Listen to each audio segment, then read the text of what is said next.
Hello বন্ধুরা, অনেক হলেও তোমাদের সাথে ঝাল রেসিপি শেয়ার করা। এবার তোমাদের সাথে শেয়ার করবো মিষ্টি রেসিপি। তো আজকে আমি বানিয়ে নেবো হচ্ছে আমসত্ত্ব। তো প্রথমে আমি আমটাকে ছাড়িয়ে পিস পিস করে কেটে জলের মধ্যে হচ্ছে ফুটিয়ে নিয়েছি। দিয়ে আমটা নরম হয়ে যেতে একটা ছাঁকনি দিয়ে ভালো করে আমের পাল্পটা বার করে নিয়েছি। তারপর কড়াইতে গরম করে তার মধ্যে দিয়ে দিয়েছি সেই পাল্প বার করা আমটা। তো আমের জুসটা দিয়ে দেওয়ার পর তার মধ্যে দিয়ে দিয়েছি চিনি, তারপর দিয়ে দিচ্ছি ফুড কালার দিয়ে ভালো করে নাড়িয়ে দিচ্ছি।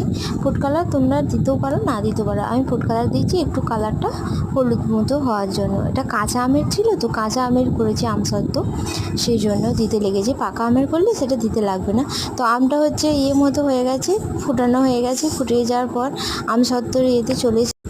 হ্যালো বন্ধুরা, অনেক হয়েছে ঝাল রেসিপি শেয়ার করে। এবার তোমাদের সাথে শেয়ার করে নেবো মিষ্টি রেসিপি। তো আজকে তাই নিয়ে চলে এসেছি নতুন একটা রেসিপি। তো আজকে তৈরি করব কাঁচা আমের আমসত্ত্ব। এখানে আমটা হচ্ছে পিস পিস করে কেটে নিয়েছি, দিয়ে ভালো করে জলে ধুয়ে আমটাকে সেদ্ধ করে নিয়েছি। সেদ্ধ করে নেওয়ার পর এখানে আমি আম থেকে জুসটা বার করে নিচ্ছি। এখানে আম থেকে জুস বার করে নেওয়ার পর কড়াইতে দিয়ে পরিমাণ মতো চিনি দিয়ে ভালো করে আমি নাড়িয়ে নেবো। এখানে বেশ কিছুটা পরিমাণ চিনি যাতে মিষ্টি হয়।